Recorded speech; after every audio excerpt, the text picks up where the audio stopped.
নিলাম এখানে 2 কাপ। এখন বেকিং সোডা দিয়ে দেবো। বেকিং সোডা অল্প দিয়ে দিলাম। আটা দিয়ে দিব 3 টেবিল চামচ। হালকা সয়াবিন তেল দিয়ে দিব। ভালোভাবে মেখে নেব। এখানে ডিম নিলাম 3টা। এখন ভেঙে নিব। ভালোভাবে ডিমটা ফেটে নিব। ফাটানো হয়ে গেছে। ডিমটা এখানে আস্তে আস্তে দিয়ে দেবো। এখানে পুরো ডিমটা দিতে হয়েছে। এই যে দেখেন আটাগুলো মাখানো হয়ে গেছে। মিষ্টিগুলো বানিয়ে এখানে রাখবো। সেজন্য এখানে হালকা তেল দিই, ব্রাশ করে নেব। 1 লিটার তেল এখন আমি এখানে ঢেলে নিব।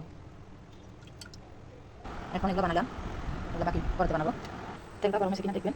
এটা গরম হয়েছে। মিষ্টিগুলো দিয়ে দিব। দিয়ে দিলাম তেলে। বেশি ওটা আজ পর্যন্ত লাগবে না। আনানে উঠবে। সবগুলো করে বেশিগুলো দেখেন আনানে। সবগুলো এখানে নিয়েছি।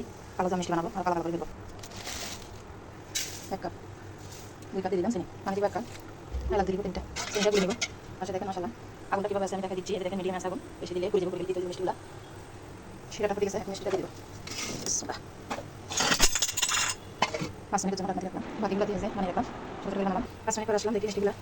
মশলা পাশেরগুলো বেশি উঠলো।